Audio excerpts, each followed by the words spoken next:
क्या आप भी शिरडी साईं बाबा की पूजा अर्चना करते हैं, उन पर श्रद्धा विश्वास बनाए रखना चाहते हैं, पर जीवन में आने वाली किसी न किसी परेशानी के कारण आपका विश्वास हिल जाता है?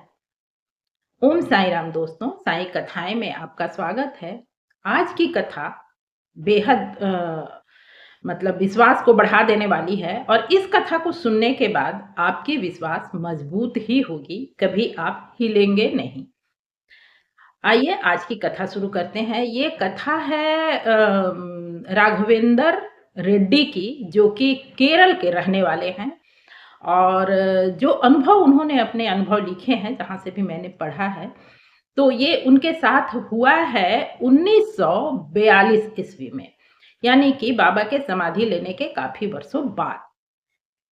आप जानते हैं बाबा 18 में समाधि लिए थे 1918 में, और ये 1942 की अनुभव है जिस भक्त की भी है। राघवेंद्र रेड्डी नाम है उनका। तो उन्होंने जैसा कि लिखा है कि अगस्त का महीना था, 42 में 1942 में अगस्त का महीना था और अगस्त में बारिश बारिश होती ही है। तो बारिश के कारण उनके आंगन में थोड़ा-सा फिसलन हो गया था, जिससे फिसल कर कि उनकी पत्नी आंगन में ही गिर गई और जिससे उनके टखने की हड्डी टूट गई। अब उसके लिए डॉक्टरों ने उन्हें 6 सप्ताह प्लास्टर चढ़ाकर रखने को कहा। प्लास्टर चढ़ा हुआ था जिससे कि वो बिस्तर पर ही उन्हें रहना पड़ता था। घर का सारा कार्य अस्त-व्यस्त हो गया था। बच्चे भी बहुत बड़े नहीं थे, 3 बच्चे हैं उनके, जैसा उन्होंने लिखा है, बच्चे छोटे ही थे। तो उन्होंने अपनी बहन को बुलाया। उनकी बहन जो कि बॉम्बे में रहती थी, वो आई हुई थी और उनकी बहन ने बच्चों को अच्छी तरह से सँभाल रखा था। घर तो ठीक से चल रहा था, पर फिर भी उनकी पत्नी को तकलीफ़ तो हो रहा था कि 6 सप्ताह वो बिस्तर पर रही। चलिए, दिन गिन-गिन कर 6 सप्ताह का समय बीता और उसके बाद वो लोग जब प्लास्टर कटवाने गए, तो एक्स-रे करने के बाद पता चला कि उनके टखने की हड्डी जुड़ी ही नहीं है। डॉक्टरों ने उन्हें फिर से 2 सप्ताह और प्लास्टर चढ़ा के रखने की सलाह दी। बहुत दुखी मन से उन लोगों ने प्लास्टर चढ़वाया, इस उम्मीद के साथ कि शायद इस बार हड्डी जुड़ जाए। 2 सप्ताह का समय फिर से एक-एक दिन गिनते हुए गुज़रा। 2 सप्ताह बीतने के बाद जब उन लोगों ने इस बार डॉक्टर ने कहा था कि 10 दिन के बाद ही एक्स-रे करके देखना है, उसके बाद ही मतलब 2 सप्ताह के बाद प्लास्टर कटेगा। तो 10 दिन के बाद जब वो लोग प्लास्टर जब एक्स-रे कराने गए, तो डॉक्टरों ने कहा कि नहीं, हड्डी 10 दिन जितना जुड़ना चाहिए वैसा कुछ भी इम्प्रूवमेंट नहीं है और अब नहीं, मतलब लग रहा है कि ये 15 दिन में भी प्लास्टर काटने के बाद में प्लास्टर से ये नहीं जुड़ पाएगा, तो अब इनके पैर के ऑपरेशन करने पड़ेंगे और ये 1942 ईस्वी की बात है। तो इतना साधन आज के तरह था भी नहीं, रहा भी नहीं होगा और भय का होना लाज़मी है। आज भी लोग को भय होता है, ऑपरेशन ऑपरेशन है। फिर पैर जैसी चीज़, वैसे भी वो बेचारी डेढ़ 2 महीने से बेड पर थी, तो उन्हें आगे के जीवन के लिए तकलीफ़ होना, भय होना लाज़मी था। काफ़ी भयभीत हुई और इस बार जैसा कि राघवेंद्र जी बोल रहे हैं कि मैं भी भीतर से बहुत डर गया कि पता नहीं ऑपरेशन के बाद भी मेरी पत्नी अपने पैरों पर चल पाएगी, अपने घर को सँभाल पाएगी या नहीं।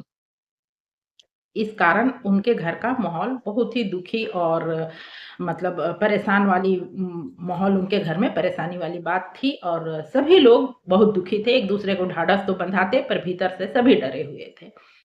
ऐसे ही समय में ये अक्टूबर का समय आ गया था। अगस्त में हुआ था, तो डेढ़ 2 महीने बीतते-बीतते अक्टूबर का समय आ गया था और उस समय हुआ ये कि एक दिन इनके यहाँ एक पार्सल आया। उस पार्सल को उन्होंने खोल के देखा, तो वो पार्सल शिरडी से थे और ये लोग राघवेंद्र फैमिली, रेड्डी फैमिली, ये लोग सिर साईं बाबा के बारे में नाम थोड़ा बहुत सुना था इन लोगों ने, पर ये बाबा को जानते मानते नहीं थे। बाबा पर इन्हें कोई आस्था विश्वास नहीं थी। तो शिरडी से देख के इन्हें बड़ा अजीब लगा, क्योंकि शिरडी में इनका कोई था तो नहीं। तो इन्हें लगा शिरडी से कौन भेजा, और भेजने वाले का कोई नाम उस पर नहीं था, सिर्फ शिरडी लिखा हुआ था और इनका पता तो था, इनके ही एड्रेस पर वो आया था। ठीक है, इन लोगों ने खोला, खोलकर देखा तो उसमें साईं बाबा के रियल फ़ोटो, जो उनके कैमरे से खींचे हुए कुछ फ़ोटो है ना, आज भी हम लोग देखते हैं। तो वही एक रियल फ़ोटो थी और ऊदी की 2 पुड़िया थी और थोड़ा-सा प्रसाद था। प्रसाद के लिए उन्होंने लिखा नहीं है कि प्रसाद में क्या था, कोई सूखा प्रसाद होगा, प्रसाद था। और एक जो उसमें एक लेटर जैसा रखा हुआ था, वो उससे बताया गया उसमें ये लिखा हुआ था कि बाबा के समाधि दिवस समारोह का प्रसाद, समाधि दिवस मनाया गया उसका प्रसाद, यानी कि अक्टूबर का महीना बाबा के समाधि दिवस शिरडी में मनाया गया होगा। पर इनके एड्रेस पर वो कैसे आया जबकि ये लोग कभी गए नहीं थे, जानते नहीं थे, इनका कोई रिश्तेदार और परिचित वहां था नहीं जो कहा ये कह सकते हैं कि उन व्यक्ति ने भेजा होगा, ऐसा कुछ भी नहीं था। ये देखकर इन्हें बड़ा आश्चर्य लगा और इनके मन में उस वक्त क्योंकि बाबा पर कोई विश्वास भरोसा तो इन्हें था नहीं, इन्हें लगा संभवतः गलती से किसी के पते का जगह पर मेरा पता लिखा गया होगा, कोई मिस्टेक से आ गया है। और इनके मन में कोई आस्था तो थी नहीं बल्कि मन में घबराहट ही थी, दुःख ही था। तो पहले तो इनके मन में आया कि इसे बिल्कुल फेंक दिया जाए।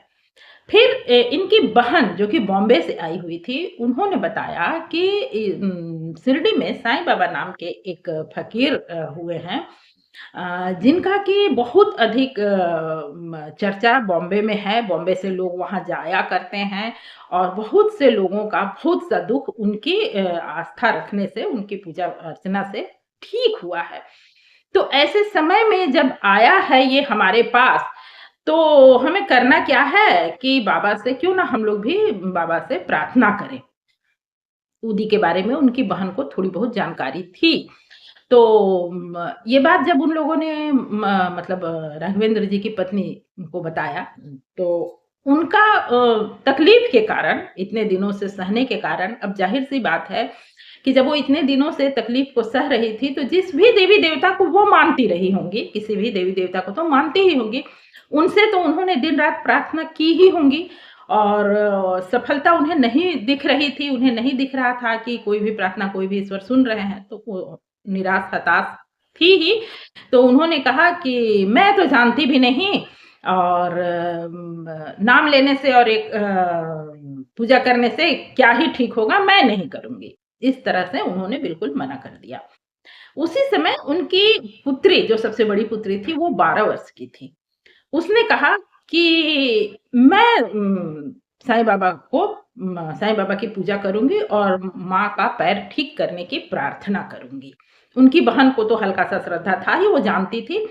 अब पुत्री ने जब कहा तो राघवेंद्र जी के मन में भी विश्वास सा हुआ और उन्होंने कहा कि हाँ ठीक है। हम लोग इनके तस्वीर को रखते हैं और प्रार्थना करते हैं। उस दिन से उन लोगों ने वो छोटी-सी तस्वीर को अपने पूजा स्थान पर, जहाँ भी रखा ये नहीं लिखा हुआ है कहाँ, लेकिन उसे उन्होंने अपने घर में स्थापित किया और उसकी पूजा अर्चना करनी शुरू की और उनकी बहन ने उस ऊदी को अपनी भाभी के माथे पर लगाना शुरू किया। उनकी भाभी ने मना नहीं किया, वो दुखी थी इसलिए उन्होंने विश्वास नहीं किया था। जब इंसान बहुत हताश होता है, बहुत दुखी होता है, तो मुश्किल होता है विश्वास करना, दुःख से टूट जाना इंसान का फितरत है, इंसान कमज़ोर होता ही है। तो टीका वो लगाने देती थी, मन से वो प्रार्थना कर रही थी, कर पा रही थी, नहीं कर पा रही थी, ये तो उनके मन की बात वो ही जाने। पर उनके घर के बाकी लोगों का श्रद्धा बाबा पर हुई, बाकी लोग उन पर बाबा का प्रार्थना करने लगे, ऊदी उन्हें हर दिन माथे पर लगाया जाने लगा। 5 दिन के बाद जो उन्हें जाना था एक्स-रे के लिए, तो 5 दिन के बाद एक्स-रे कराना था और प्लास्टर कटाने के बाद उन्हें अगला ऑपरेशन का डेट मिलना था जिसमें उनकी ऑपरेशन होना तय था। जब वो लोग 5 दिन के बाद एक्स-रे कराने गए तो डॉक्टरों ने एक्स-रे करके कहा कि नहीं, अब ज़रूरत नहीं है ऑपरेशन की। हाँ, लेकिन अब प्लास्टर 5 दिन की जगह और 10 दिन रखना पड़ेगा, यानी 15 दिन और, मतलब 5 दिन तो रखना ही था, 10 दिन और 15 दिन 2 सप्ताह रखकर तब प्लास्टर काटा जाएगा, तब देखा जाएगा और अब ऑपरेशन की ज़रूरत नहीं पड़ेगी। और कहने की ज़रूरत नहीं कि 10 दिन के बाद जब उनका दोबारा से मतलब एक्स-रे लिया गया, तो उनकी पैर पूरी तरह सेट हो गया था, हड्डी जुड़ गई थी और वो अपने पैरों पर खड़ी हुई और चल पाई और उसके बाद वो परिवार बाबा से मिलने शिरडी गया और बाबा के भक्त हुए, इसमें तो कहने की कोई बात ही नहीं। तो ये है बाबा के चमत्कार, विश्वास हो ना हो, यदि साईं चाहते हैं, तो बाबा अपने भक्तों को ढूंढ ही लेते हैं और कृपा करते हैं, पर बस हमें थोड़ी-सी पेशेंस और विश्वास बनाए रखने की ज़रूरत है। तो कैसा लगा आज की ये कहानी कमेंट करके अवश्य बताएँ, और आप ऐसे ही अच्छी सच्ची कहानी सुनना पसंद करते हैं तो चैनल को ज़रूर सब्सक्राइब करें। मिलते हूँ फिर से किसी ऐसे ही जानकारीपूर्ण वीडियो के साथ, तब तक के लिए ओम साई राम, नमस्कार।